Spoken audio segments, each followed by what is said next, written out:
Bien, bonjour à tous. Il est 9 heures. Nous allons donc commencer ce webinaire. Merci de nous rejoindre ce matin en si grand nombre. Vous êtes 457 inscrits. C'est dire si l'événement est important. Donc, je me présente, Jeanne-Hélène Jugy, responsable solutions basées sur la nature au Conseil régional de l'environnement de Montréal. Et j'ai le plaisir d'accueillir aujourd'hui Alison Manson, Vincent Poirier et Élise Beauregard, qui vont vous parler d'un sujet particulièrement capital pour nos villes, si nous voulons réintroduire un maximum de nature et régénérer notre milieu de vie. Ce sujet, ce sont les sols urbains et aujourd'hui, plus particulièrement, la restauration de sols vivants en ville grâce à des couvre-sols alternatifs au gazon. Je vous rappelle les règles générales d'un webinaire, donc caméra et micro fermés. Nous vous invitons à écrire vos questions dans le chat durant toute la présentation et Léa, Aubé et moi, nous les relayerons à vos invités en fin de séance. L'exposé durera environ 50 minutes. Nous aurons donc environ 30 minutes à la fin pour les réponses aux questions. Tout d'abord, quelques mots sur le CRE, le Conseil régional de l'environnement.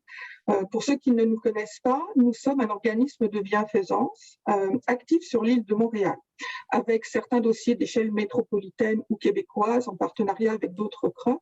Notre mission est centrée sur la sensibilisation et la mobilisation des élus, des professionnels et du grand public autour des enjeux environnementaux et sur la résilience territoriale. Nos programmes phares sont le programme ILO et la certification stationnement éco-responsable. Nous organisons aussi tous les ans le gala du CRE Montréal, dont la période de candidature est actuellement prolongée jusqu'au 6 avril. Donc, si vous voulez vous inscrire encore, c'est toujours possible.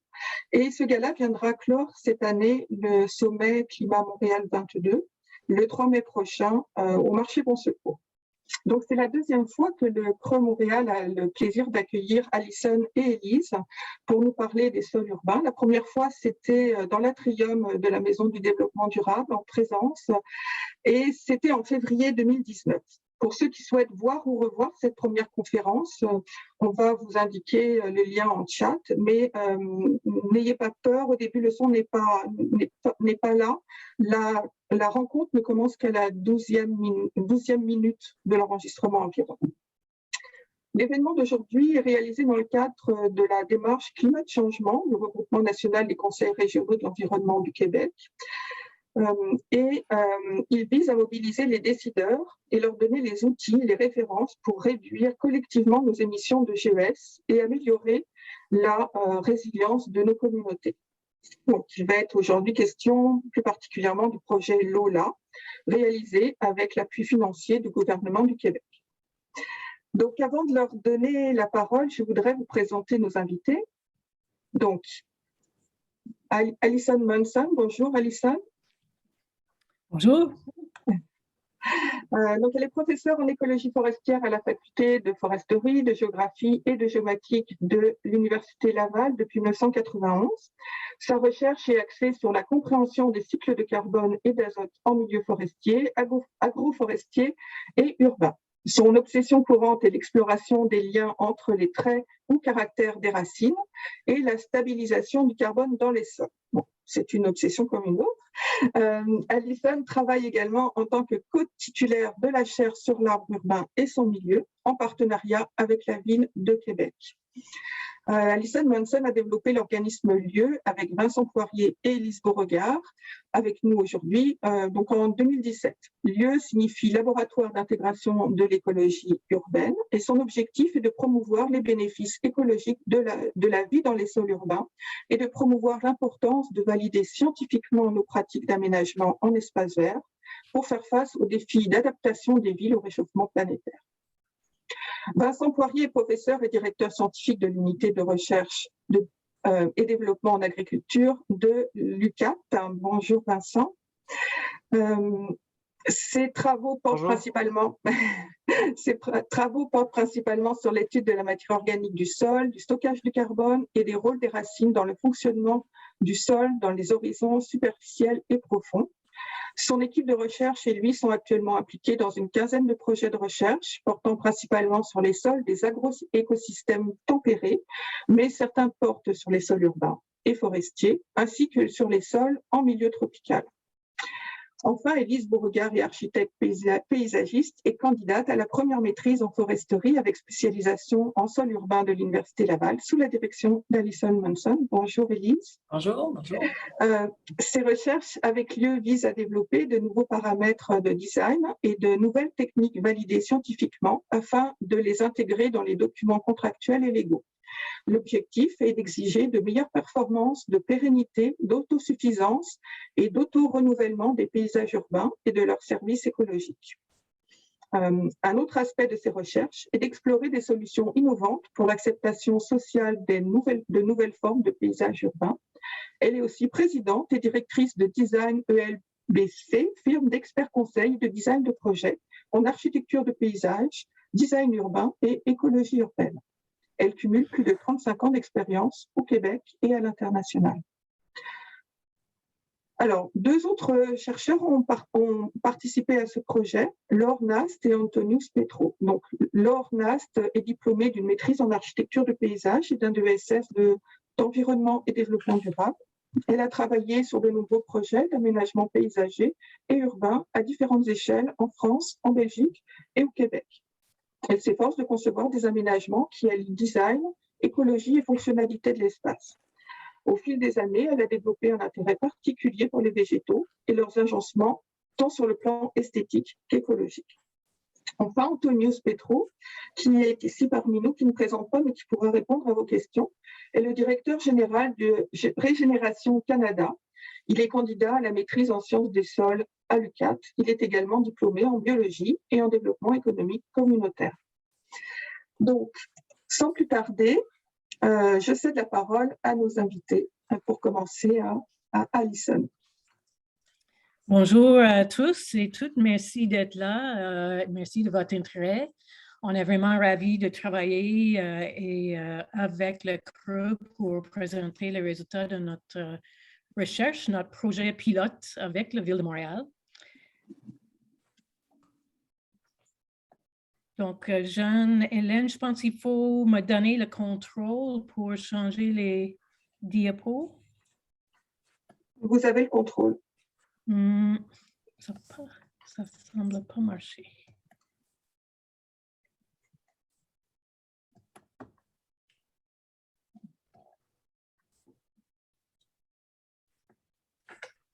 Non, pas pour le moment. Je n'ai pas le contrôle. Ah, voilà. Excellent. Donc, on va changer entre nous pour passer à travers les différents aspects. Donc, je commence avec la présentation de l'organisme et les enjeux de ce projet pilote. Ensuite, Élise, ensuite Vincent, on revient à la fin sur les aspects sociaux et en conclusion avec nous. Et un grand merci au début à Francine Dubois, avec qui on a travaillé et qui avait la vision de nous accompagner pendant cette aventure avec la Ville de Montréal, et également aux agents en horticulture du antique quartier-ville qui étaient vraiment clés pour nous accompagner aussi, Marie Mandré Blouin, Jade Desport, et au début, qui sont maintenant à la retraite, il y avait Sylvie Belair et Pierre Francard. Et tout leur enthousiasme était vraiment important pour nous pour lancer ce projet ensemble. Donc, merci à tous ces gens-là. Je vais parler 2 minutes des principes de notre organisme. Nous mettons l'accent vraiment sur les sols et leurs propriétés parce qu'on constate en ville qu'il y a beaucoup de perturbations des sols. Souvent, c'est des sols importés, perturbés. Il y a des problèmes, on sait, de minérisation, compaction par beaucoup de trafic, perturbation de structures. Ça veut dire que ça va être difficile pour des fonctions comme le drainage, manque de matière organique et même peut-être pas d'organique à la surface, qui fait partie d'un écosystème naturellement.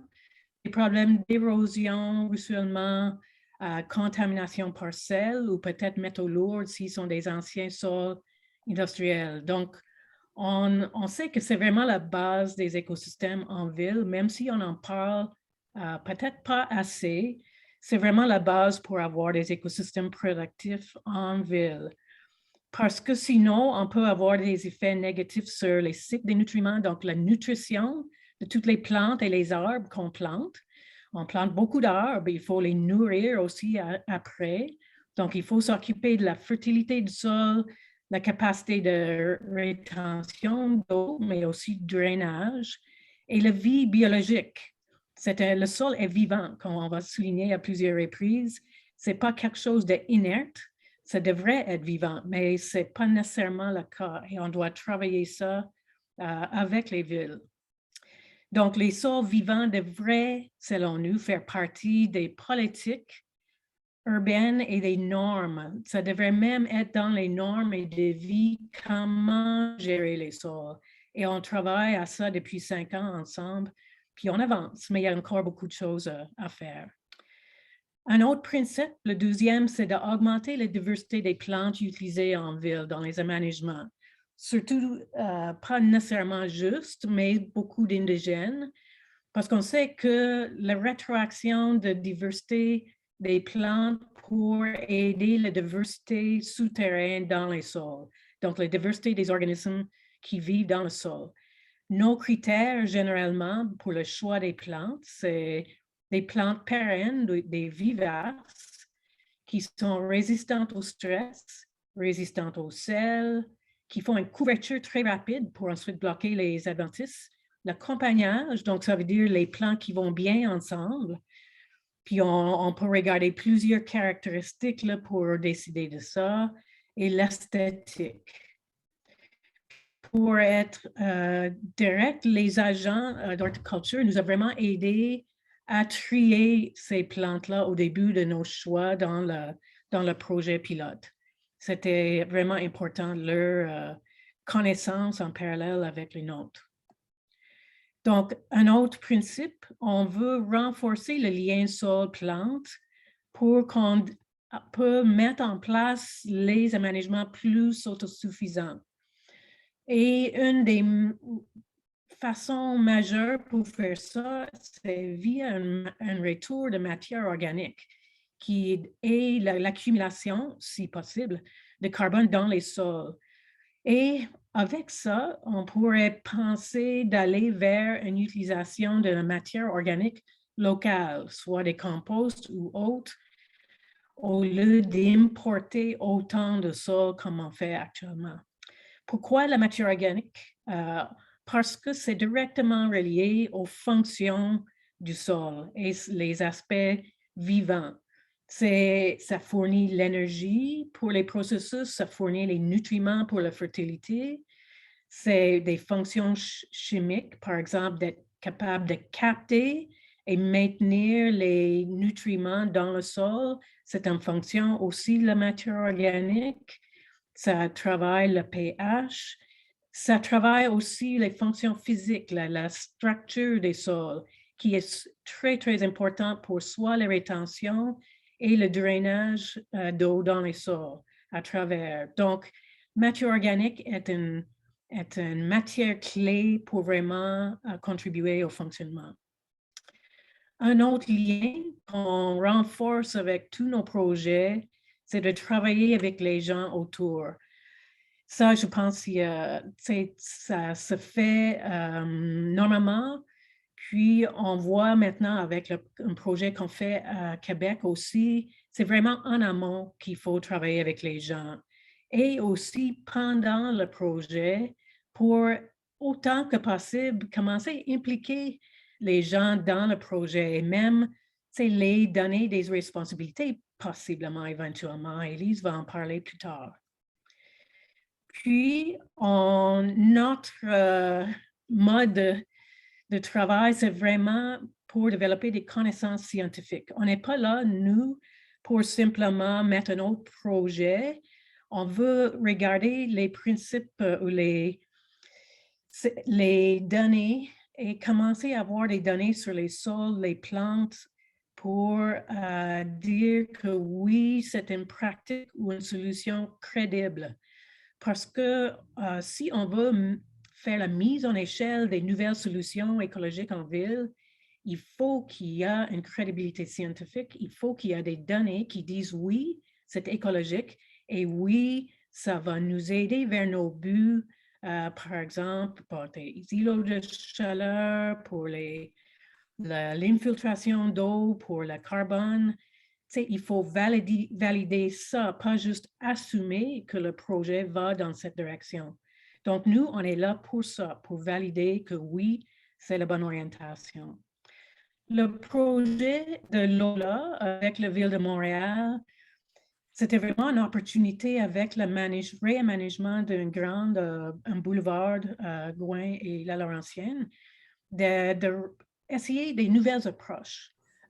Déjà, il y avait des choses intéressantes avec une site quartier-ville.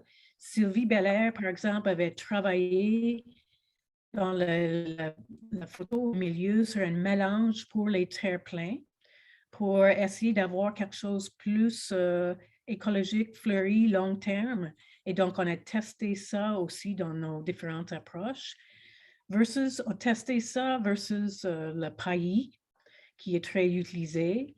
Mais l'idée, c'était de diversifier aussi les plantes. On sait qu'on utilise beaucoup de mêmes plantes. C'est un peu le même problème qu'on voit avec les arbres. Il faut diversifier, sinon, un jour qu'il y a une maladie des limes, on va avoir des gros problèmes en ville. Donc, on veut diversifier, augmenter la résilience par la diversité. Une autre chose très positive avec ce projet, qu'on avait créé des fosses avec des dimensions plus grandes. Et ça, c'était important pour le développement des racines des arbres, mais aussi pour les arbustes vivaces. Donc, c'était vraiment une place idéale pour essayer ces nouvelles approches. Donc, on avait quelques objectifs.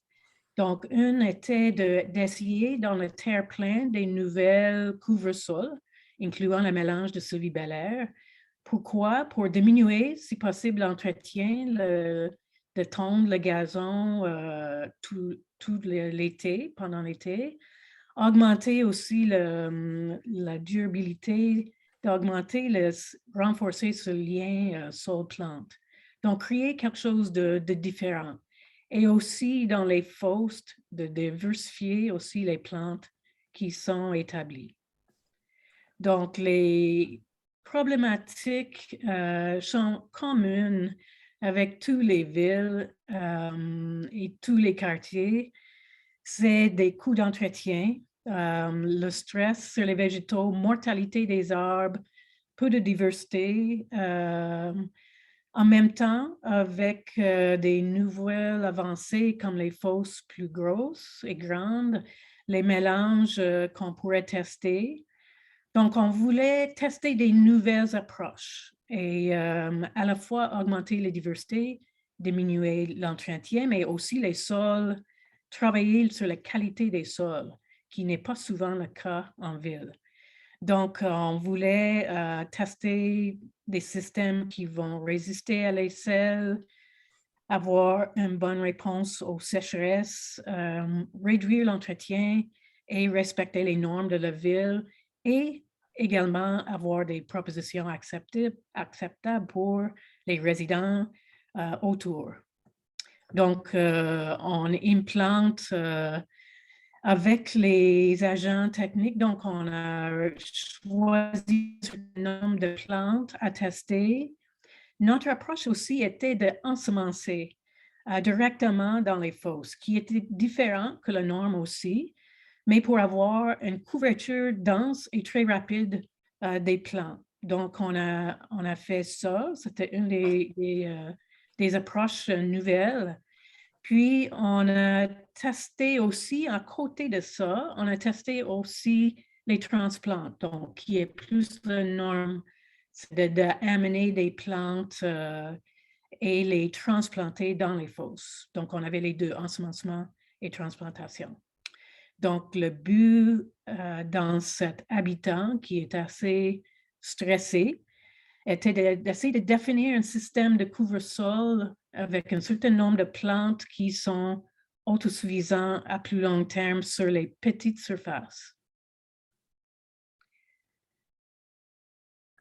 Donc, je passe la parole à Élise qui va parler de l'implantation du projet. Merci, merci Alison. Alors, je vais tenter de vous donner les faits saillants de 4 années passées sur le site à étudier des solutions pour répondre à la question de diminuer l'entretien pour des espaces verts d'une artère de Montréal. Pourquoi cette passion pour un sujet dont on parle peu en écologie urbaine? Eh bien, c'est que c'est un enjeu majeur au succès de la stratégie du verdissement pour adapter les villes au réchauffement planétaire. Alors, aussi, pourquoi avoir demandé à des experts en séquestration de carbone dans les sols et en aménagement urbain de sélectionner des couvre-sols? Là encore, on a voulu s'éloigner des tendances de plusieurs décennies de focaliser sur les plantes au lieu d'adopter une approche holistique de l'écosystème sol-plante urbain, puisque l'équilibre des propriétés des sols est un indicateur majeur de la santé des plantes. Donc, ici, on fait un rappel rapide là, que les propriétés d'un sol, évidemment, on cherche en équilibre, c'est d'avoir un sol qui a de l'espace ou qui a entre ses agrégats pour accumuler environ 25 d'eau, 25 d'air.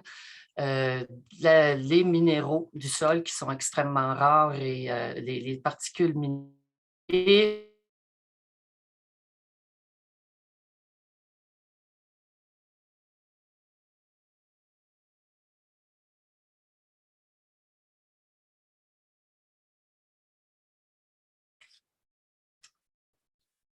Est-ce qu'on peut aller à l'autre diapo?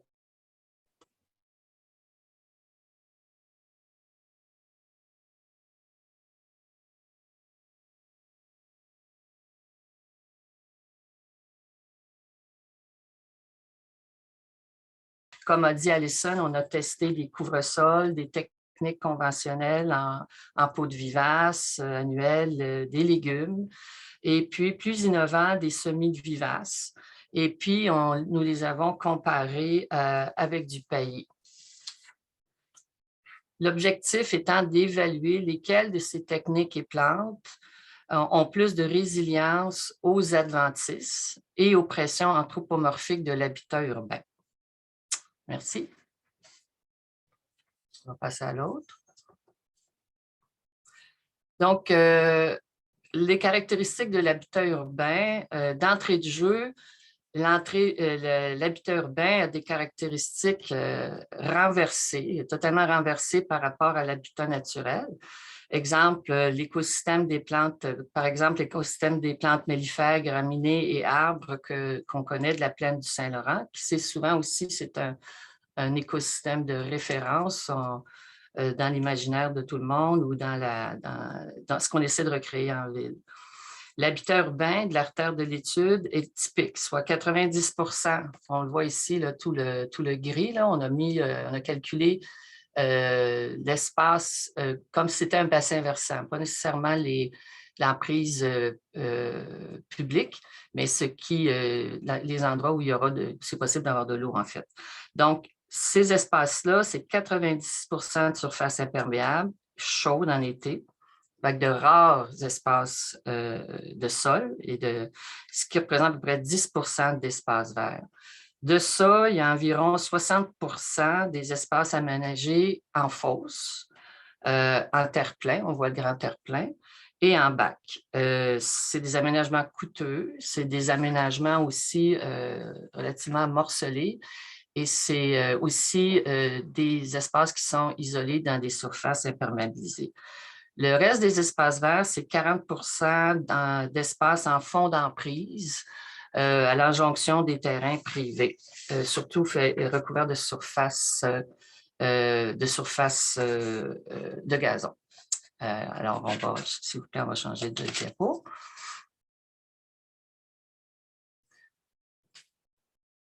On pourra revenir sur d'autres questions, évidemment, là. Donc, on va aller à l'autre diapo tout de suite. On reviendra sur celle-là. Je pense qu'on aurait dû... on va aller à l'autre diapo, s'il te plaît, puis on reviendra en arrière pour celle-ci. OK. Donc, merci. Excusez-moi. Les pressions des activités de l'homme sont fortes puis ça crée des impacts négatifs sur les plantations, de sévères à même irréversibles. On a fait ça, c'est des photos dès le printemps, après la première année de croissance. Donc, on est au printemps 2020, mars, avril.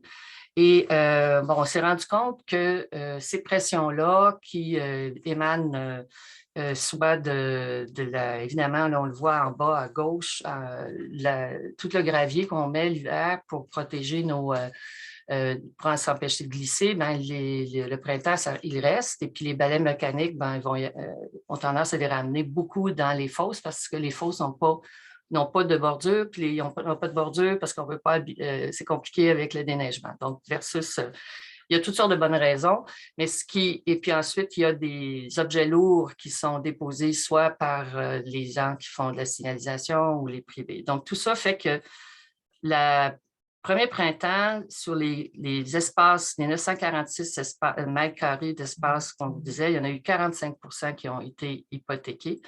Puis de ça, de ce qui représente, comme on dit, moins à peu près 5 %, presque la moitié des 10 % d'espace vert.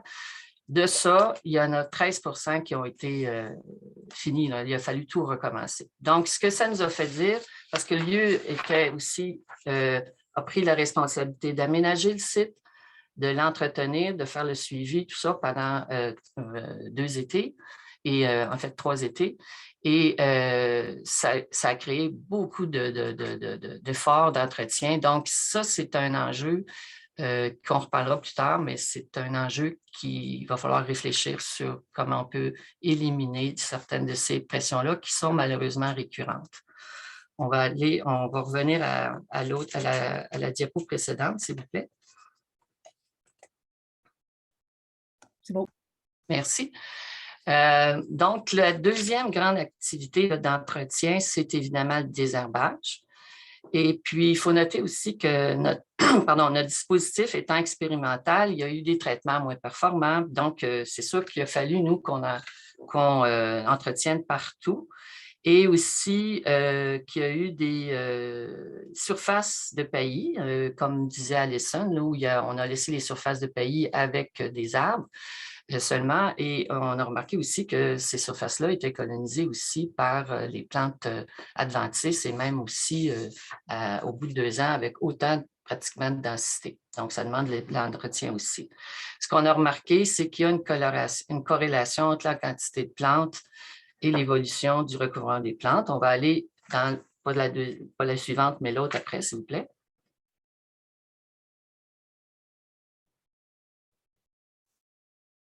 Alors ici, évidemment, on n'ira pas trop dans le détail, mais il y a eu de la part, spécialement ici d'Antonius, que je salue, des observations et aussi des remises sous graphique, calcul, etc. Donc ici, on voit très bien la question, s'il y a une corrélation, comment peut-on compter sur la résilience des nouvelles plantes pour contrer le désherbage. Mais on le voit ici à gauche, on voit que plus le graphique est haut dans le gradient, ça veut dire qu'il y a plus de recouvrement. Donc, on voit que l'asclépiade et même la chicorée ont atteint des recouvrements de 85 à 100 % de la surface. Et si vous regardez à droite, ça indique le nombre de grammes par mètre carré. Donc, les colonnes qui sont les plus basses, soit pour la chicorée et l'asclépiade, sont celles qui ont le plus résisté à l'adventice. Et ça a été aussi spécialement remarqué dans les techniques où on a utilisé l'ensemencement, parce que l'ensemencement permet d'avoir un recouvrement de plantes beaucoup plus fort. On va, s'il vous plaît, aller à l'autre diapo. Donc ici, comme disait Alison, il y a eu tout le processus de choix de plantes qui a été basé sur des critères de résilience aux contraintes de l'urbain, de l'habitat urbain. Ça, c'est souvent dû à l'expérience nos expériences, des expériences des agents techniques, parce qu'il n'y a pas pas tellement de littérature là-dessus en milieu urbain, on s'entend. Et aussi, il y a peu de littérature sur les racines. Donc, on a choisi des plantes qu'on a voulu nouvelles, pas prendre celles qu'on connaît déjà, qu'on sait qui fonctionnent. Et puis, donc, c'est pour augmenter le critère d'augmenter la biodiversité. Notre choix aussi a été réduit à la disponibilité et puis les travaux ont été réalisés en 2019 entre la mi-juin et début juillet pour des raisons aussi qui peuvent être contractuelles, etc., qui sont normales dans le marché, mais on est arrivé évidemment dans une période très chaude. Merci pour la prochaine diapo.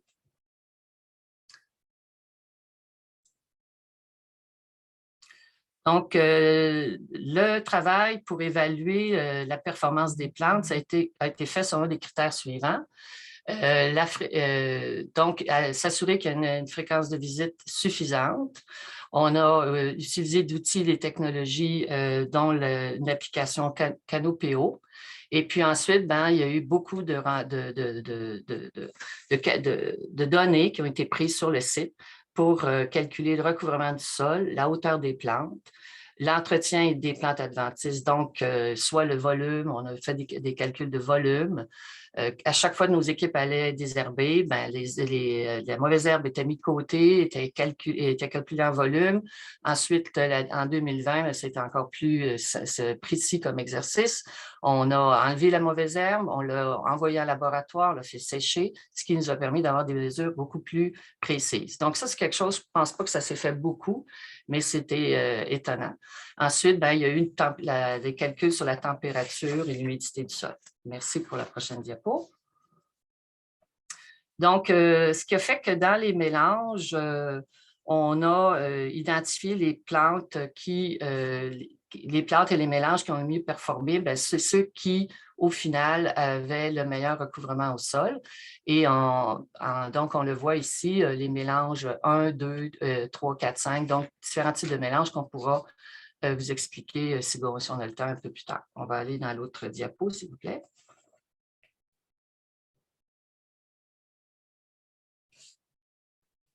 Donc, ici, c'est un peu le résultat.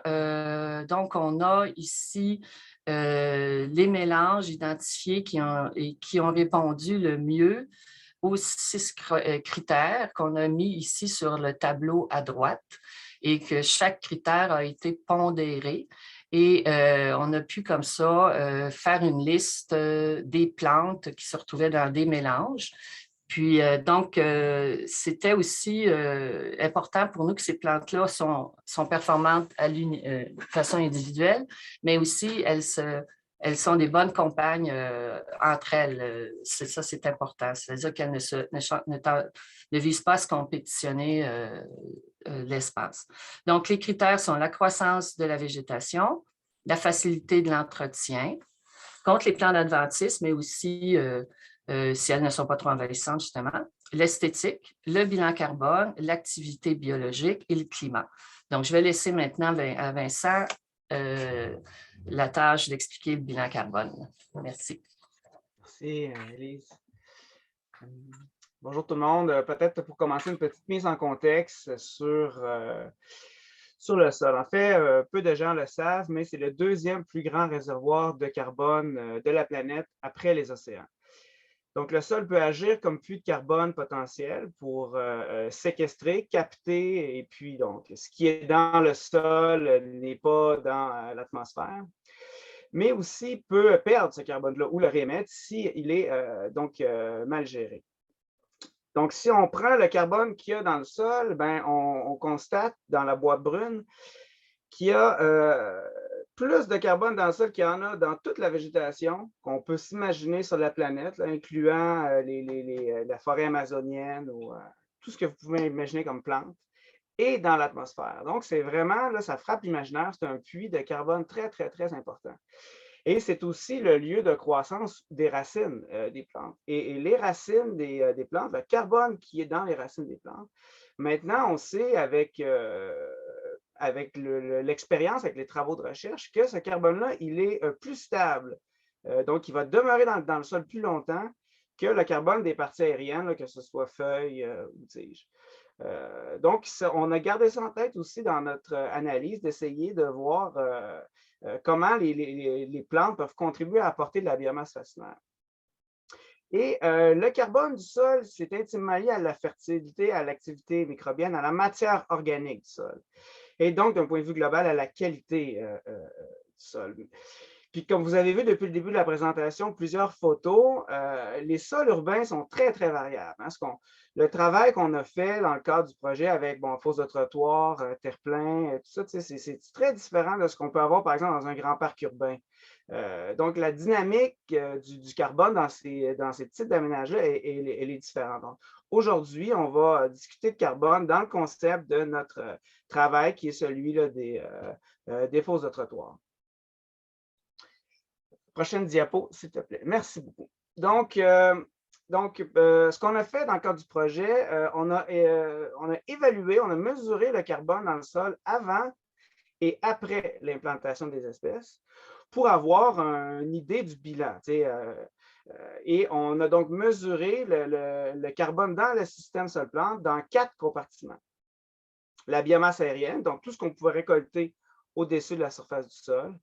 La litière, donc ça, c'est une décision qu'on a prise vraiment sur le site parce qu'on a vu qu'il y a certaines espèces qui généraient des feuilles au sol, il y avait de l'accumulation. On s'est dit, on ne peut pas ne pas tenir compte de ça parce que c'est un élément important. Ça permet de retourner la matière, analyser la litière. On a aussi analysé, pardon, est-ce que vous m'entendez? On te perdait, mais là, ça va mieux. OK. OK. Bon. Excuse-moi. Désolé. Donc, on a analysé les racines aussi entre 0 et 30 cm et le sol en lui-même. Puis, on s'est posé la question, avec quelles espèces on peut faire des gains en carbone à court terme dans le cadre du projet? Au niveau de la fertilité, le statut nutritionnel des sols était intimement lié à leur richesse en matière organique. On n'a pas vu d'effet entre les différentes espèces. Donc, je n'en parlerai pas aujourd'hui. Prochaine diapo, s'il te plaît. Donc, premier graphique ici, ce que vous voyez sur l'axe des X à gauche, c'est le bilan du carbone qui a été stocké dans le système sol-plante, donc entre 2019 et 2020. Les petites étoiles que vous voyez au-dessus des barres de couleur, ce sont une indication que le bilan est différent de 0, qu'il soit positif ou négatif. Et donc, là, vous voyez des couleurs, vous voyez des abréviations d'espèces. Donc, ASTL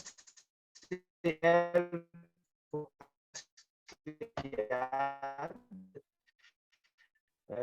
ASTE pour astère, chicorée, Deschamps, échinacée, rudbeckie et aussi, donc à gauche, on a aussi le thym. Et donc, on voit qu'entre les petites fosses et les grandes fosses, un comportement très différent. Des espèces nous permettent de faire des gains, donc de gagner du carbone dans le système sol-plante entre notre moment de référence et l'année 2020. Mais dans certains cas, on a des pertes. Donc, il y a moins de carbone que ce qu'il y avait avant l'implantation. Prochaine diapo. Et même constat dans les bacs, beaucoup de variabilité. Donc, certaines espèces qui ont des bilans légèrement négatifs à nul, d'autres où on avait des gains dans un dispositif, des pertes dans d'autres. Fait que là, on se posait la question, qu'est-ce qui explique cette variabilité? Pourquoi la réponse, elle est aussi variable en fonction des sols d'un dispositif à l'autre pour une même espèce? Et c'est là où on a creusé la réflexion, puis on est allé voir donc au niveau des caractéristiques de notre sol et du site. Prochaine diapo, s'il vous plaît. Alors, sur ce graphe ici, vous avez deux deux images. L'image de gauche, le côté A, donc c'est le bilan, le même bilan que j'ai présenté tout à l'heure avec les espèces et les barres de couleur. Mais cette fois-ci, il est mis en relation avec la teneur initiale en carbone du sol avant le début de notre expérience, donc en 2019, à gauche, et à droite, la quantité d'ensoleillement en nombre d'heures par jour qu'on a retrouvé donc, sur chacune de nos fosses. Et donc, ce que vous voyez, quand les points apparaissent en vert, on a réussi à faire des gains. Donc, on a accumulé du carbone à court terme dans notre système sol-plante. Et dans le cas de la partie en rose, on a perdu du carbone. Donc, il y a moins de carbone après avoir mis les plantes. Tout ça. Donc, on a vraiment des relations très, très fortes où on voit que quand mon sol est initialement très riche en carbone, en matière organique, en carbone organique, bien, on a davantage de chances de faire des pertes. Et quand mon sol est exposé à un ensoleillement très, très important, bien, là aussi, il y a potentiellement beaucoup plus de pertes de carbone.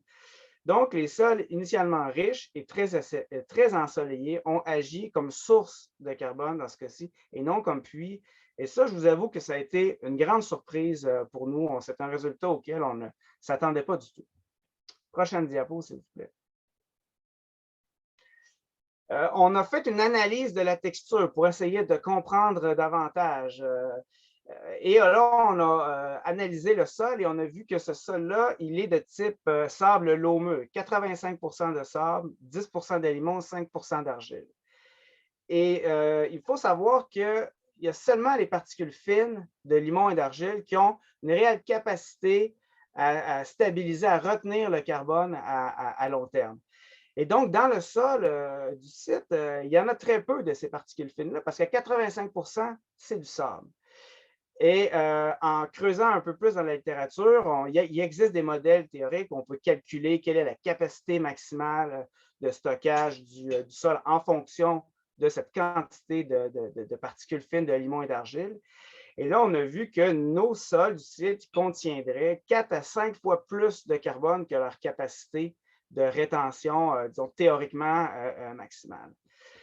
Alors, une forte teneur initiale en carbone, des températures élevées, peu de particules fines, ça, c'est les ingrédients parfaits pour que notre sol subisse une forte minéralisation et des pertes de carbone, puis se comporte davantage comme une source que comme un puits. Mais malgré tout, les racines des plantes ont eu un effet assez intéressant sur l'activité biologique dans la rhizosphère. Et ça, on a évalué ça avec un indice qui s'appelle le T-Bag Index. Et dont je vais parler à la prochaine diapo.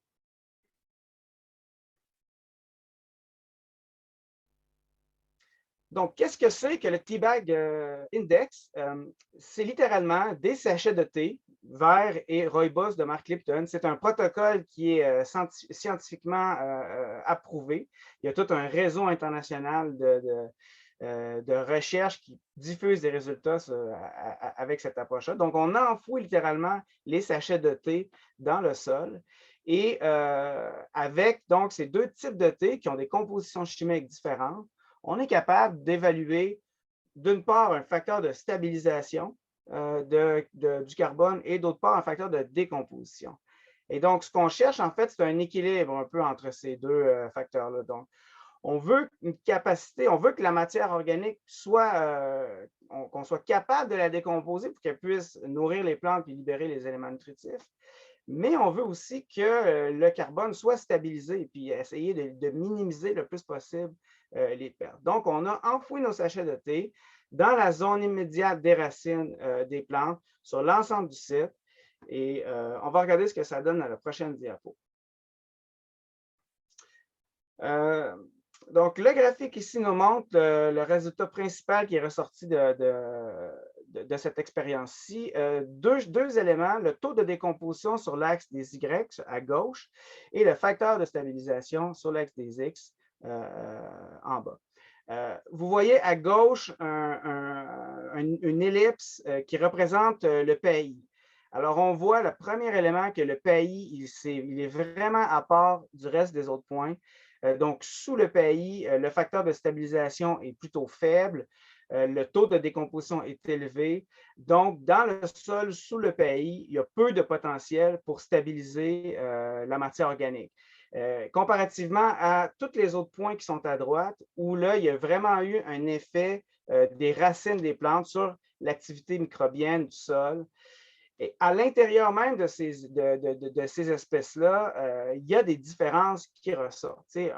J'en ai ciblé deux contrastes entre l'asclépiade qu'on retrouve en bas à droite du graphique et la rudbeckie qu'on retrouve en haut du graphique en rose et l'asclépiade en olive. Pour un même facteur de stabilisation ou relativement similaire, on voit que les deux espèces ont des taux de décomposition, des facteurs de décomposition très différents. Et donc là, on en arrive à se poser la question-là et on se questionne à savoir est-ce que c'est un effet justement des caractéristiques des racines, ce qu'on appelle les traits fonctionnels des racines d'un point de vue scientifique. On peut continuer. Donc, si je veux, disons, résumer tout ça, le fait qu'on ait un sol sableux et riche en matière organique, initialement, c'est comme si on avait déjà un verre d'eau complètement plein. On rajoute quelque chose dedans, mais ça ne fait que déborder. Je pense que c'est la meilleure image qu'on peut avoir, là. Pour contrer ça, est-ce que ce serait possible d'avoir un sol qui a plus de particules fines? Donc là, je comprends qu'il y a des considérations techniques aussi, mais si on veut que nos sols puissent stocker plus de carbone, ben, il faudrait agir sur leurs propriétés intrinsèques à cette étape-ci. La présence des plantes a eu un effet positif sur la vie du sol versus le pays. Mais le pays, sa raison d'être, c'est de combattre la diffusion des mauvaises herbes. Fait que là, y a-t-il un compromis possible dans tout ça? Fait que là, ça, c'est des questions auxquelles on réfléchit à l'heure actuelle. Et puis, on a évalué donc nos espèces individuellement. Ils étaient plantés, bien sûr, l'une à côté de l'autre, donc il y a une espèce de synergie qui s'est créée, comme Élise expliquait. Mais on se questionne aussi à savoir comment mieux définir les éléments de complémentarité, par exemple, pour exploiter des zones racinaires différentes. Donc, là aussi, puis d'exploiter des horizons plus profonds aussi. Donc, là aussi, il y a des questions qui restent en suspens. Puis l'image à gauche que vous voyez, ben, c'est une image qui illustre très bien la complexité et la diversité des caractéristiques des racines des plantes. Donc, on peut varier en termes d'extension latérale, de profondeur, de niveau de branchement, de taille de racines, d'association symbiotique avec des mycorhizes ou des bactéries fixatrices d'azote, de composition chimique. Donc, tout ça, ce sont des facteurs pour lesquels, à l'heure actuelle, on n'a pas d'informations sur les plantes qui sont utilisées en milieu urbain et sur lesquelles on aurait avantage à se questionner pour toujours essayer de raffiner notre analyse puis déterminer quelles sont les meilleures combinaisons de plantes, c'est quoi la meilleure complémentarité et comment on peut faire en sorte pour augmenter ou maintenir du moins la quantité de carbone dans le système sol-plante si on est, disons, éviter là, le plus possible là, des pertes dans ce cas-ci. Donc, tout ça pour dire que le projet, c'est un bilan relativement à court terme. Ça soulève beaucoup de questions. Et nous, on réitère l'importance d'assurer ce suivi-là à long terme parce que nos mini-écosystèmes, si je peux dire, vont évoluer dans le temps. Là, ça, c'est certain.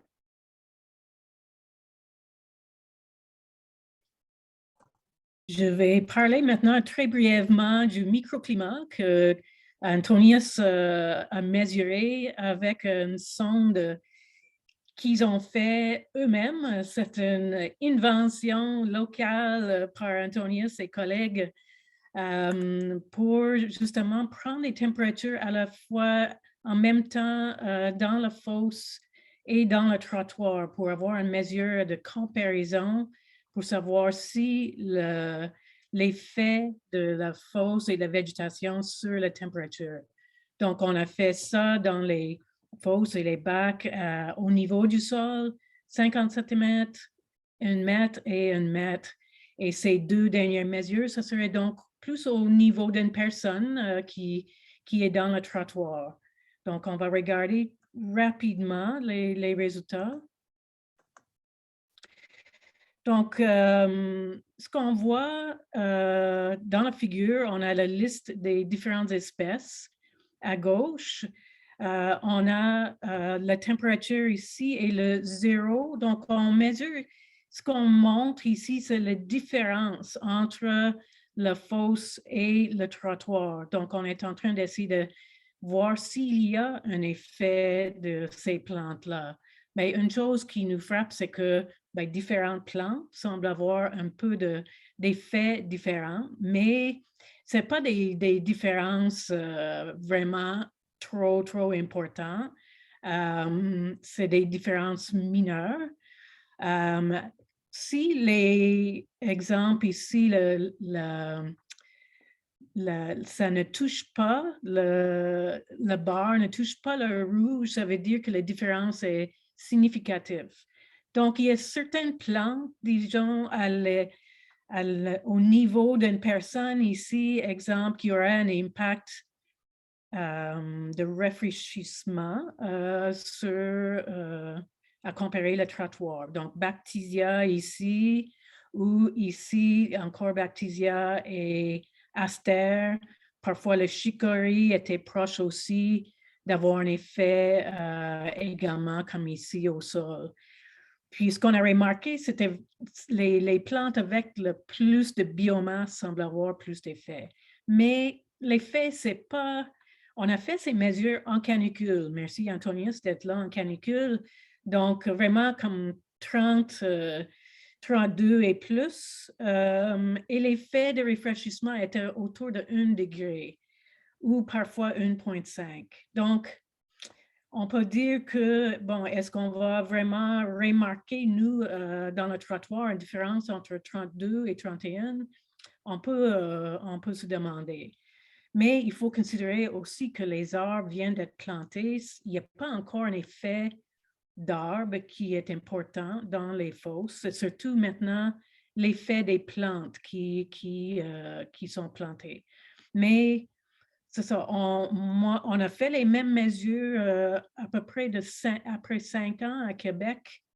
Et les effets, il y avait des armes assez bien développées, puis les effets étaient un peu plus, mais pas beaucoup plus. Donc, question, est-ce que les petits îlots comme ça vont vraiment rafraîchir? Il faut mettre ça en tête, je pense, pour essayer de vérifier.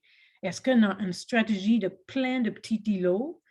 Est-ce que c'est la bonne stratégie pour rafraîchir les îlots de chaleur? On peut se questionner, puis il faut mesurer et pas juste présumer que ces îlots vont avoir un effet positif. Il faut mesurer.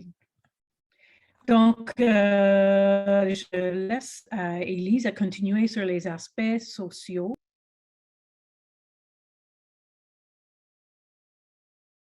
Micro, Élise. Et oui, voilà. Excusez-moi. Alors, je vois que le temps file. On va essayer d'aller un petit peu plus vite. Donc, c'est ça. La notion du beau, évidemment, l'aspect social, c'est l'appréciation du paysage par les gens. Et puis aussi, ce qu'on a essayé de voir, c'est le degré d'appréciation puis de participation potentielle. Donc, ce qu'on a remarqué, c'est que notre paysage, il s'inscrit peut-être à la jonction d'un paysage très, très coloré, conventionnel, d'horticulture, et évidemment, entre celui aussi un peu plus épuré, qu'on retrouve souvent dans les projets de designers, où la plantation de l'arbre est plutôt en isolé, comme dit, en isolé dans une surface asphaltée. Donc ici, ce qu'on a remarqué, c'est que les citoyens ont apprécié beaucoup qu'il y ait une éclosion, une explosion de verdure, parce que ça s'est fait assez rapidement là, entre le moment qu'on a semé ou planté. parce qu'avant, il n'y avait vraiment pas d'espace vert. D'ailleurs, c'était un des souhaits de Francine, la conceptrice Francine Dubois.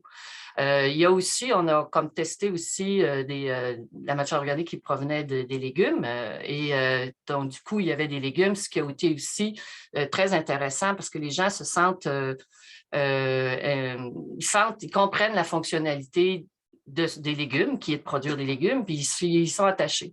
Donc, on se disait probablement que si il y avait on comprenait plus la fonctionnalité des services écologiques, les gens, en fait, comme nous aussi, quand on connaît, on n'a pas le même regard sur le paysage. Donc, ça, c'est des choses qu'on a observées. On va aller à l'autre diapo, merci.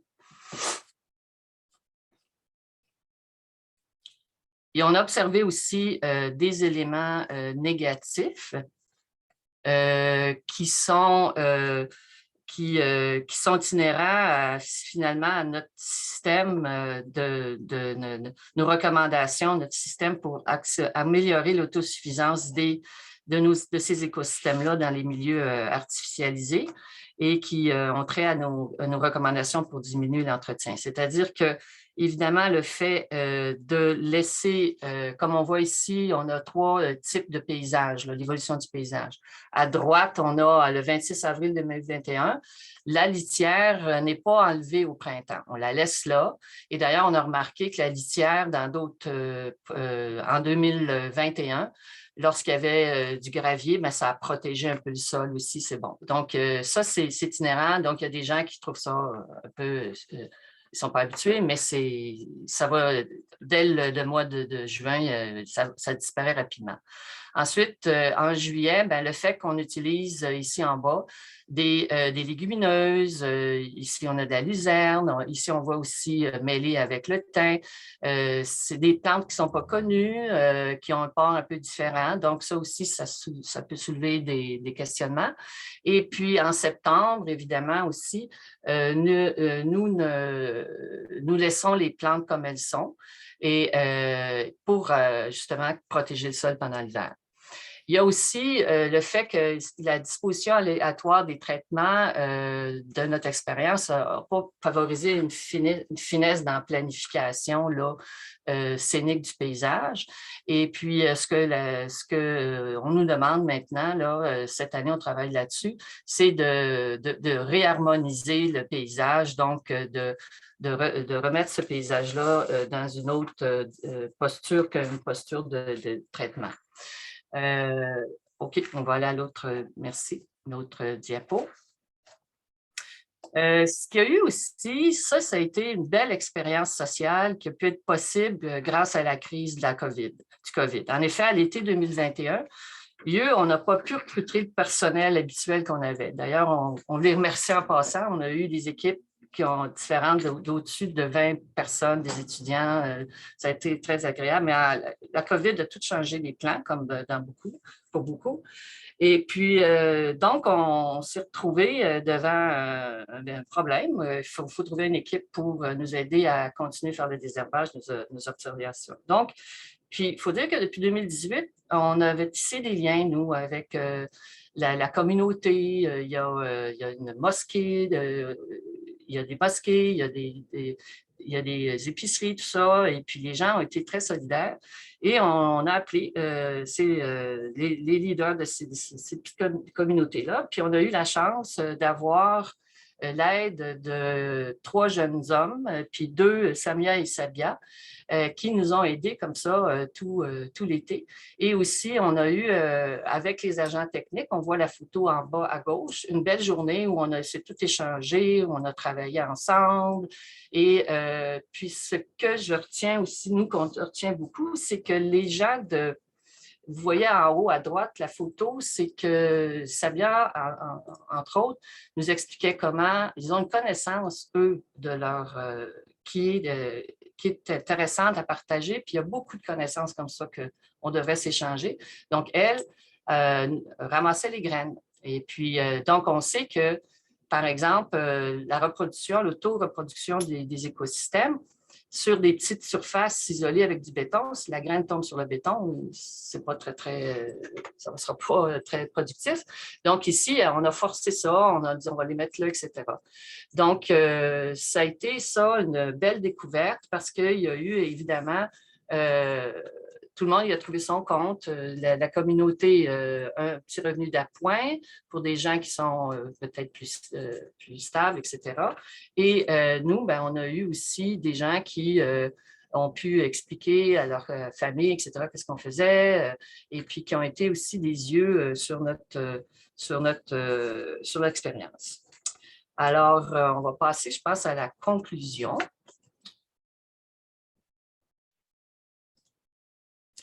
Donc, ici, qu'est-ce que Lola nous apprend pour l'entretien?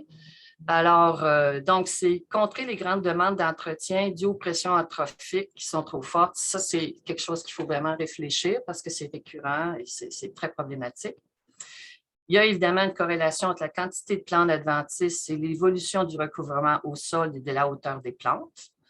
Puis plus nos systèmes vont être productifs, ben, moins on aura de mauvaises herbes. La technique du semis sur sol nu a permis d'augmenter la densité de plantes plus rapidement. La technique du semis, à partir des caractéristiques fonctionnelles des couvre-sols qu'on a énumérés, il faudrait vraiment continuer à tester des plantes en compagnonnage, aller chercher plus de sélection de plantes, parce que parfois, sur le marché, on n'en trouvera pas, etc. Donc, ça prend vraiment plus de plantes qui vont atteindre les résultats qu'on a observés. C'est la fraîcheur de l'atmosphère due à l'isolement des fosses dans le béton, l'asphalte, c'est quand même un enjeu. Ici, on remarque qu'il y a peut-être des questions à se poser, la photo en bas à droite, et pour dire peut-être que parfois, on devrait peut-être fusionner les fosses du côté gauche avec les terrains, les espaces verts qui sont à la limite pour peut-être, juste au point de vue pratique, avoir moins d'effets de perturbation dû au gravier, etc. Par contre, je sais qu'esthétiquement, on aime beaucoup d'avoir les fosses à ces endroits-là pour diminuer l'échelle de l'asphalte. Donc, c'est toute une question aussi de paysage urbain à réfléchir. Donc, favoriser la connectivité des espaces verts privés ou publics adjacents. Et puis, évidemment, réfléchir à quel genre de sol ou quel genre, pour ce qui est de la perte de carbone, qui a été, comme disait Vincent, une surprise, qui a pu donc être documentée et expliquée de façon scientifique par Vincent. Alors, je vais laisser à Alison le mot de la fin. À la prochaine. Merci, Élise. Donc, on a travaillé avec la ville dans cette expérience avec beaucoup de questions intéressantes, mais là, on ne peut pas tout régler certainement avec une expérience. Comme on a beaucoup plus de questions, comme toujours les chercheurs, à la fin qu'au début, et surtout la question de perte de carbone des sols qui est important à considérer pour le bilan carbone de la ville. On est habitué à créer, comme on voit dans la photo là, ces petites fosses isolées avec un peu de plantes, un arbre tout seul. Est-ce que c'est le bon paradigme? C'est une habitude, je dirais, puis Élise le dirait en plus des architectes et des designers que c'est beau, c'est un arbre isolé c'est comme ça nous revient comme savane, mais est-ce qu'il faut aller vers quelque chose d'autre qui va avoir plus d'effet sur la chaleur, plus d'effet sur vraiment la fonction écologique?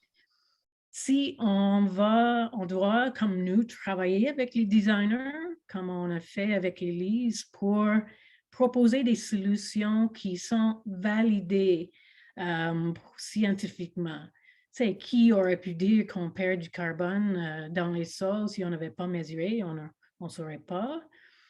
et aussi pour vraiment travailler la pérennité de ces aménagements. On sait que la mortalité des arbres est importante.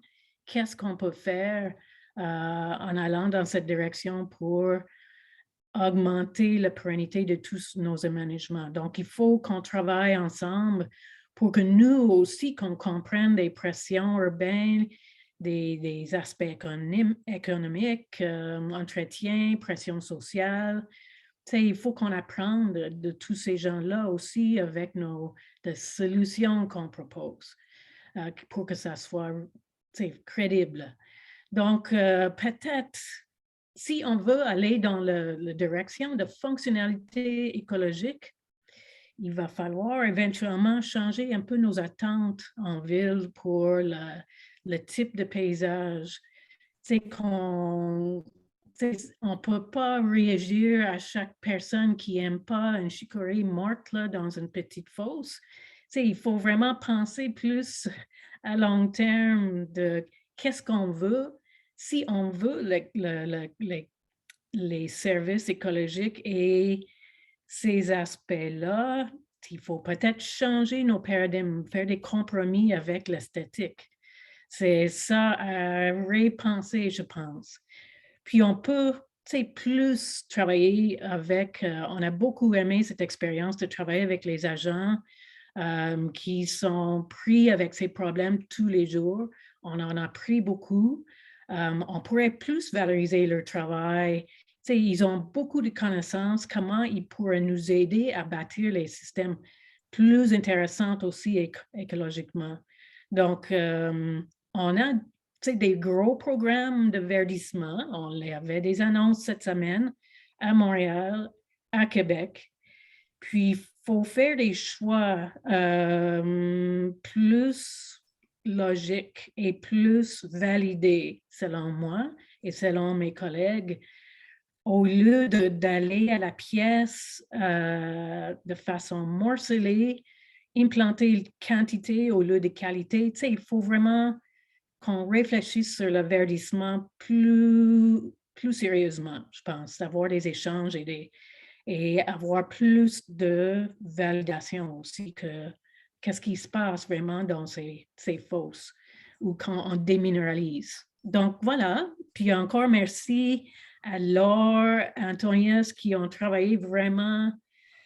On pourra faire ça avec eux, tous nos étudiants, les 3 étés, Daniel Hébert, qui était un des coordinateurs sur le terrain. Donc, merci à tous ces gens-là. Merci beaucoup à vous 3. C'était vraiment passionnant. Je crois que vous avez bien réussi à nous faire partager votre obsession et à nous la rendre très, très intéressante. En tout cas, moi, ça vient vraiment chercher mon obsession pour la suppression du gazon et la réintroduction de la biodiversité végétale qui entraîne la biodiversité animale en ville. Alors, c'est sûr qu'on est juste au début de cette aventure. Vous l'avez bien dit, il y a encore beaucoup de choses à chercher, à tester, à expérimenter. Et puis, la sensibilité des gens aussi à éduquer, à changer. Tout ça est pas mal compliqué. Alors, nous avons eu beaucoup de questions très intéressantes. Donc, je vais commencer à vous les partager. Si jamais nous n'avons pas le temps d'aller au bout, sachez que Léa est en train de toutes les répertorier et on les soumettra à nos invités par la suite pour trouver un moyen de répondre à toutes. Donc, on va commencer par une question de Vanessa Audet. Ne devrait-on pas plutôt faire de la sensibilisation pour faire réaliser aux gens que les mauvaises herbes peuvent être belles et avoir des fonctions écologiques intéressantes? Qui veut répondre à ça? Lise. Oui, OK. Effectivement, on a déjà eu des conversations d'ailleurs avec Francine et les agents techniques. Il y a certaines mauvaises herbes qu'on pourrait tolérer parce qu'elles sont soit rampantes ou elles font des jolies fleurs, etc. Mais il y en a d'autres qui doivent lâcher. Le fameux chou gras, c'est impossible. Donc, oui, il faudrait avoir une souplesse, mais je pense qu'il faut être aussi vigilant parce que c'est des plantes très agressives et ça aussi, ça va être une atteinte à la biodiversité. C'est peut-être un peu trop demandé, là, c'est ça, il y a un compromis à faire là, au niveau des de paysage. Il y a mauvaises herbes et mauvaises herbes. Il y a des bonnes mauvaises herbes et d'autres moins bonnes. Oui, oui. Il y en a qui se mangent, il y en a qui se mangent moins. Oui, c'est vrai, c'est vrai. Il y en a des très bonnes et des très belles, puis il y en a qui sont nuisibles, tout à fait, pour nous, pour notre santé notamment. J'ai oublié de vous demander à vous trois, il y a beaucoup de demandes dans le public d'accès au PDF. Je sais que les résultats ne sont pas encore publiés, donc est-ce qu'il est possible de partager ce document ou pas, sachant qu'il est enregistré, qu'il sera disponible, ou est-ce que vous êtes obligé de mettre des restrictions là-dessus? Si je peux me permettre, peut-être on va vous le signaler quand on aura vraiment déposé tout le rapport à la Ville de Montréal. Ça ne devrait pas être trop long. Je ne sais pas si les collègues sont… OK. Oui, je pense qu'une fois que le rapport va être déposé, c'est une bonne idée. C'est une bonne idée, oui. Oui, OK, très bien. Donc, nous avons la chance d'être en avant-première. Alors, bonjour, je travaille au cabinet des élus de l'arrondissement dans le quartier-ville. Serait-il possible de nous partager… Ah ben voilà, c'est ça. Donc peut-être pour… bon, là, non, on en parlera plus tard, peut-être de façon plus personnelle.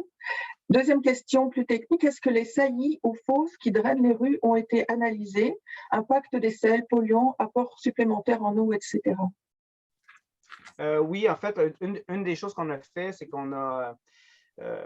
on a regardé s'il y avait une différence dans la croissance des plantes entre la partie de la fosse qui recevait donc plus de sel, plus de graffier et l'autre partie. Donc, côté rue, côté trottoir, on n'a pas vu d'impact majeur. Donc, il n'y avait pas de différence dans le taux de croissance, que ce soit hauteur, recouvrement, tout ça. Ça, c'est la première chose. On a aussi mesuré la quantité on n'a pas directement mesuré la quantité de sel, mais on a mesuré ce qu'on appelle la conductivité hydraulique, donc qui nous donne une idée de la salinité. Et on a vu une grande différence entre les types de dispositifs. Là où on avait des bordures, comme dans le cas des bacs, la salinité était beaucoup moins élevée que dans le cas des fosses, petites et grandes fosses, où là, vraiment, le sel de déglaçage pouvait s'accumuler. Mais on n'a pas été en mesure de raffiner encore plus l'impact sur chacune des espèces. Vous avez vu, on a présenté une fraction là, de tout ce qu'on a fait. Là, donc, la recherche a été compromise. Oui. C'est à court terme aussi, hein, c'est les 2 premières années après l'établissement. Donc, avec les années, les effets de sel pourraient peut-être venir en avant. D'où l'importance encore à regarder plus long terme. Oui, c'est ça. On est encore… Je voudrais juste préciser, les saillies, je comprends ce qu'on veut dire par là, il y en a beaucoup, c'est des avancées dans l'asphalte. Oui. Nous, on n'en avait pas dans notre sur leur ancien asphalte. Une recherche future. Quelqu'un qui a envie de passer directement aux applications, est-ce que le mélange d'ensemencement est disponible? Une question. On n'a pas encore commercialisé, non? Non. Mais on a des idées. Non, mais non, c'était des choses, vous verrez dans la présentation, c'est des mélanges qui marchaient. Donc, on veut qui semble bien couvrir rapidement, qui bloque beaucoup les adventices. Donc, vous pourriez tester et on aimerait que les agents testent ces mélanges ailleurs aussi dans la ville. Qu'il y a des petites expériences par vous dans les différentes villes aussi. Commencer petit comme nous, puis voir, est-ce que ça, c'est quelque chose qui pourrait être une approche, mais tester à petite échelle avant d'ensemencer la moitié de la ville avec le mélange numéro 1. En fait, on a acheté des semences qui, je crois, sont achetées par les producteurs de vivaces. Oui. Oui. Et puis, c'est des semences qu'on a dû importer, etc., mais qui sont, évidemment, tout est correct parce que sinon, ça ne rentrerait pas au Canada. Et puis, c'est des semences à un fort taux. On voulait avoir des semences qu'on savait le taux de germination parce qu'il y a des mélanges sur le marché où, moi, par expérience, ça va moins bien fonctionner parce que le taux de germination n'est pas assez fort. Et puis, ça, c'est très important en milieu urbain parce qu'on ne peut pas se permettre d'avoir des échecs là, sur ça fait trop d'espace de terre non recouvert. C'était très important pour nous. Pourquoi être allé chercher des semenciers en export alors qu'on a des très bons semenciers au Québec?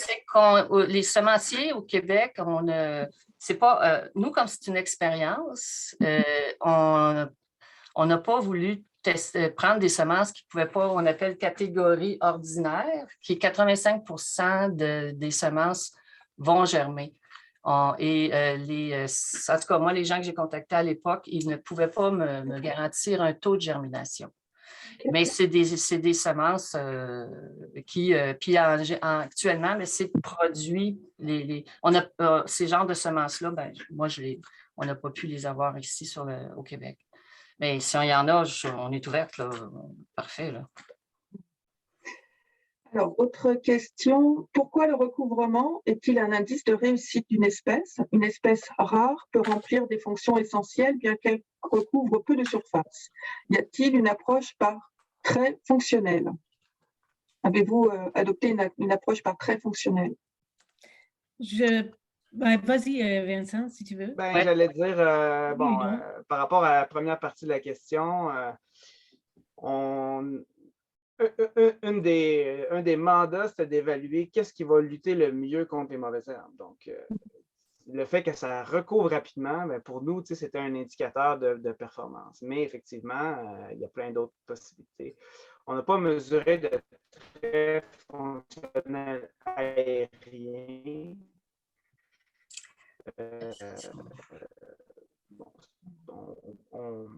On aurait peut-être souhaité le faire, mais là, comme j'ai dit tout à l'heure, on a mesuré des traits fonctionnels racinaires, mais pas au niveau aérien. Nos critères étaient vraiment, ce projet est pour la Ville de Montréal, et les critères et objectifs étaient définis par la Ville de Montréal. Comme chercheur, j'aurais bien aimé faire comme 10 fois de plus de choses, mais on ne peut pas. On avait des objectifs clairs de la ville sur l'entretien, sur la diversité, augmenter la diversité.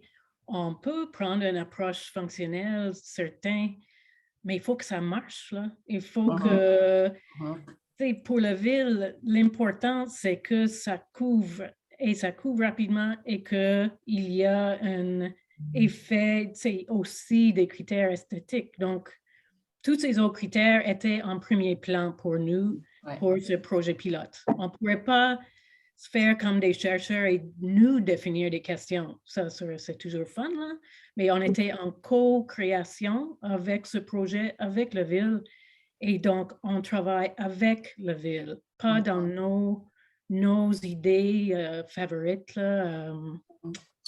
Oui, je peux me permettre, l'autre message qu'on aimerait aussi laisser, c'est que l'habitat urbain, c'est complètement différent qu'un habitat naturel où on va retrouver les espèces rares. Donc, c'est des habitats très, très durs et c'est pas... bon point. On est allé avec ce qu'on pense qu'il va survivre et puis ça, il faut accepter ça. D'ailleurs, c'est la nouvelle tendance en science, c'est des nouveaux écosystèmes qu'on doit adapter à des milieux extrêmement perturbés. C'est un milieu complètement artificialisé. Donc, c'est pour ça que, comme a dit Alison, en science, ce qui marche dans les milieux naturels ne veut pas nécessairement marcher ici, puis c'est correct. C'est nous qui l'avons créé, cet environnement-là. Oui, les villes sont des environnements très, très agressifs pour la biodiversité. Oui. Comment peut-on encourager et appliquer ce genre de pratique en milieu résidentiel, comme j'imagine que là, c'est en domaine privé, en fait, parce que vous avez agi avec la vie sur le domaine public. Comment encourager et appliquer ce genre de pratique en milieu résidentiel pour remplacer les gazons? Oui, très bonne question. Et, je pense qu'on doit aller vers ça. Puis je pense que ça va arriver naturellement avec les gens qui veulent essayer ça. Ils vont voir un peu une nouvelle approche, puis veulent essayer en arrière dans leur cours. Puis c'est d'identifier ces gens-là, travailler avec eux peut-être aussi comme chercheurs, les accompagner, puis faire la même chose comme on a fait avec la ville, de peut-être faire, avec un groupe de résidents, faire plusieurs jardins avec des jardins de compagnage et de mélange. Puis c'est aller dans la même direction avec les résidents. Je pense qu'il y en a plusieurs qui sont prêts. C'est juste, on a eu des contacts, des gens nous ont appelés après quelques articles dans les journaux qui voulaient savoir qu'est-ce qu'on fait, quelle semence, blabla, mais on n'était pas prêts. Puis on n'est pas tout à fait, on a encore pas mal de questions, mais je pense qu'il faut essayer. C'est comme dans tout, comme laisser les gens aller de l'avant, puis il y en a qui sont prêts. Oui, tout à fait. Il y a des initiatives citoyennes d'ailleurs pour rappeler et pour faire peut-être aussi des mélanges. Je ne sais pas s'ils sont assez performants pour le domaine public, mais pour remplacer un gazon privé, un mélange de semences avec beaucoup de plantes mellifères, par exemple, ça peut être une solution en milieu résidentiel où il y a aussi moins de perturbations, moins d'agressions que sur des bas-côtés. Autre question, savez-vous pourquoi les bilans de stockage de carbone... Ah non, on m'a dit de ne pas poser cette question si je me souviens bien après.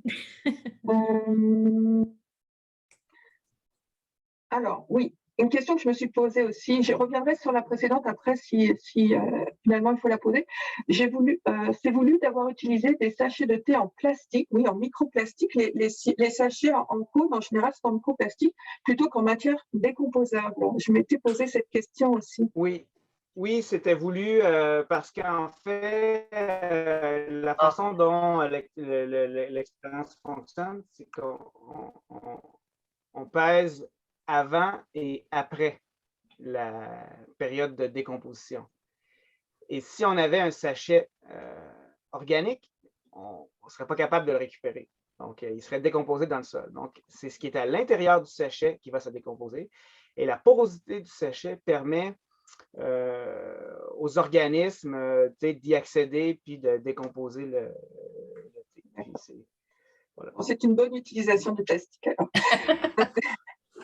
Finalement, je vous pose la question que j'avais commencé tout à l'heure, c'est la suivante qui a été annulée. Savez-vous pourquoi les bilans de stockage de carbone sont entièrement négatifs dans les grosses fosses?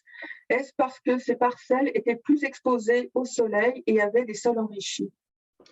On pense que oui. On pense que les deux éléments principaux qui expliquent c'est l'ensoleillement et la teneur initiale en carbone du sol. Comme Élise l'a dit tout à l'heure, c'est un sol artificiel, en fait. Hein? Donc, on parle d'un matériau qui a été importé, qui a été créé, qui a été donc une proportion de sable, limon-argile mélangée avec une matière organique, probablement de la tourbe ou tout ça. Donc, ça se comporte vraiment pratiquement plus comme un sol organique où la tourbe va se décomposer très, très rapidement qu'un sol agricole, par exemple, où la réalité est complètement différente.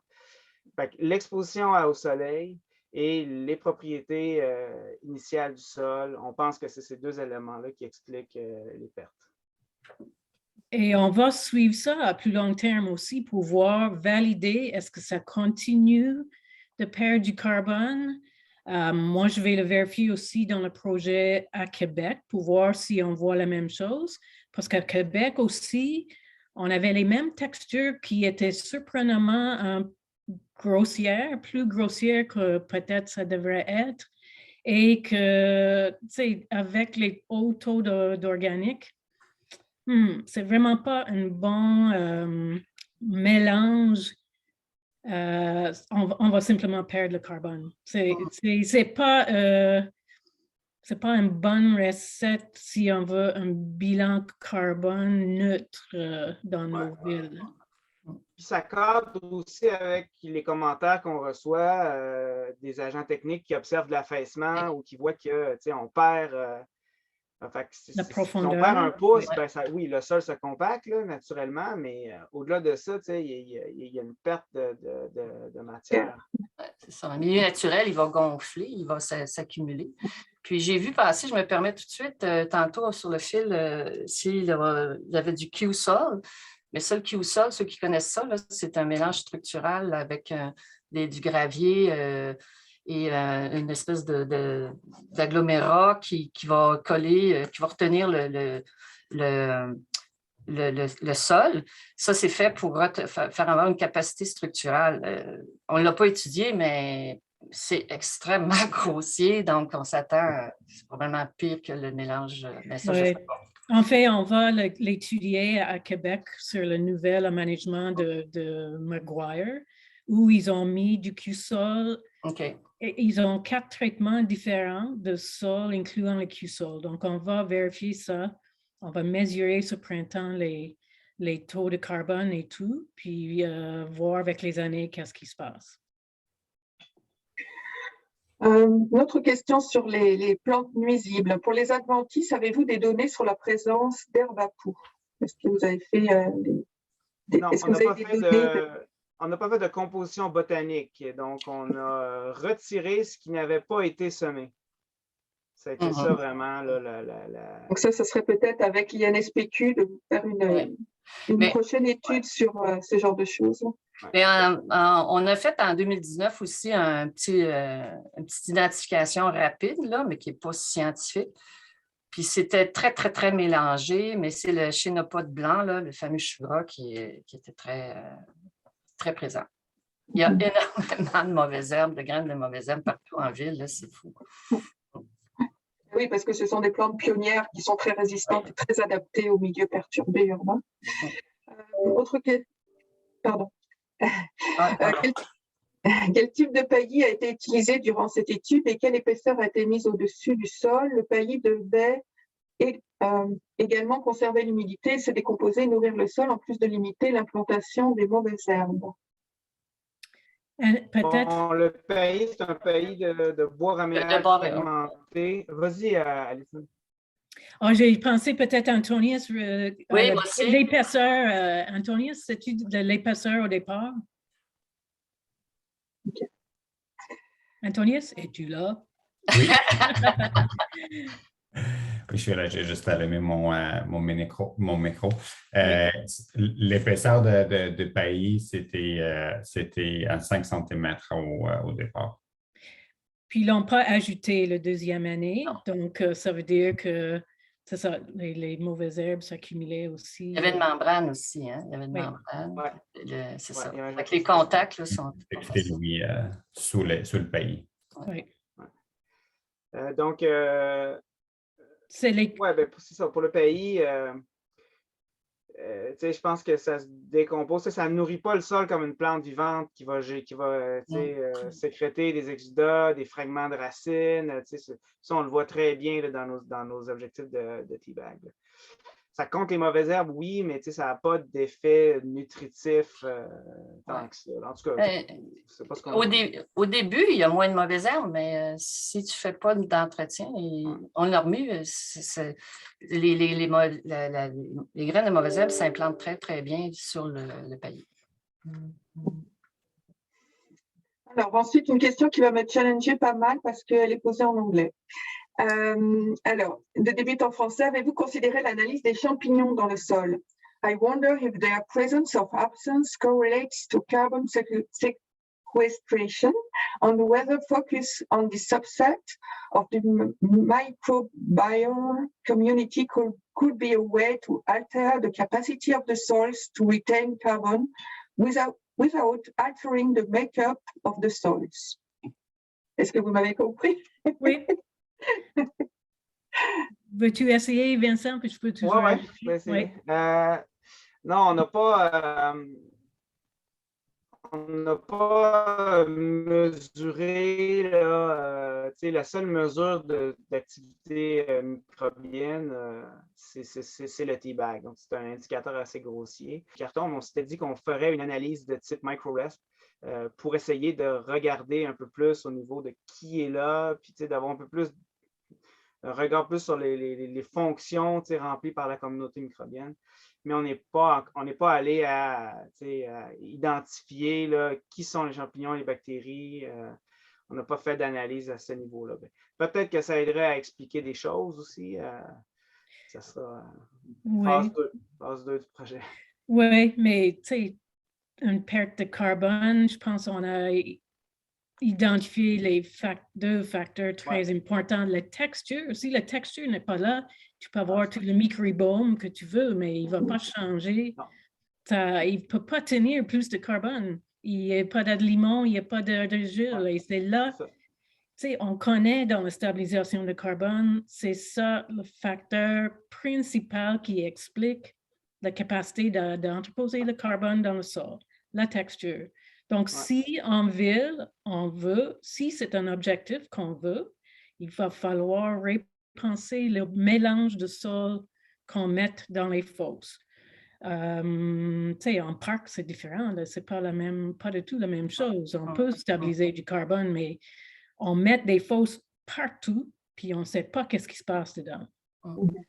Et moi, j'ajouterais à ça aussi que si tu prends la vision globale d'analyse de cycle de vie, de tout ça, tu vas extraire de la tourbe en quelque part pour mélanger ça avec du sable, transporter ça en ville, mettre ça dans une fosse, puis le perdre pratiquement parce que les circonstances ne sont pas là pour le retenir. C'est non seulement nous, on a vu un bilan négatif à court terme, mais rentre le bilan carbone total de tout le système, l'impact est encore plus néfaste. Il y a vraiment une reconception. Qu'est-ce qu'on peut utiliser comme matière organique qui sont produites dans les villes? Les composts, est-ce qu'on peut utiliser d'autres types d'amendements, style biocharbon, pour créer des mélanges plus, qui vont avoir plus de potentiel pour garder le carbone? La question est ouverte en ce moment. Et j'aimerais aussi rajouter que une des grandes motivations de cette expérience-là qui a été possible grâce à l'initiative de Francine Dubo, là, de la Ville-Centrale, c'est que Francine, elle s'est battue pendant 6 ans pour agrandir les fosses. Hein. Avant, les fosses de plantation, c'était encore beaucoup plus petit. C'était 1 mètre cube. Donc, elle s'est vraiment... Et puis, c'est beaucoup plus cher faire ça parce qu'il y a du béton. Il faut que le béton soit structural. Puis c'est pour ça que des fois, les gens... Moi, certains de mes collègues, je vois ça... prennent du sol structural, ce qui est une erreur pour la durabilité du système. Et la question, mon point, c'est que Francine, devant tous ces investissements-là, devant la rareté de ces espaces-là, puis le coût d'amener 10 mètres cubes, elle voulait s'assurer qu'on capitalisait là-dessus. Donc, c'est pour ça aussi, cette expérience-là nous permet de contribuer aussi à mettre ce système-là, qui est quand même le meilleur à date, encore plus efficace, si on veut, plus efficace. Voilà. Merci beaucoup. Malheureusement, il est l'heure de nous arrêter. On a encore plus de 30 questions qui n'ont pas été répondues. Mais par respect pour notre public et puis pour nos invités, on va mettre fin au webinaire. Donc, on a gardé les questions, on les fera parvenir par nos réseaux sociaux, on vous les fera parvenir et puis si vous voulez bien y répondre rapidement. Merci beaucoup. Je pense que ça veut dire qu'il faudra que vous reveniez nous voir aussi. Avec grand plaisir. Pour répondre. En présentiel, oui, c'est possible. En présentiel sur le site avec Antonia Sbar. Merci vraiment beaucoup à vous 5 qui avez fait cette étude et donc à vous 4 qui êtes présents ici. Merci infiniment. C'est un sujet vraiment passionnant. Bonne journée à tous. À une autre fois. Merci pour l'écoute. Merci pour l'invitation. Oui, merci de l'invitation. Oui, c'était vraiment super. Merci, Jeanne-Hélène, Béatrice et tout le monde. Oui. Au revoir. Au revoir. Au revoir.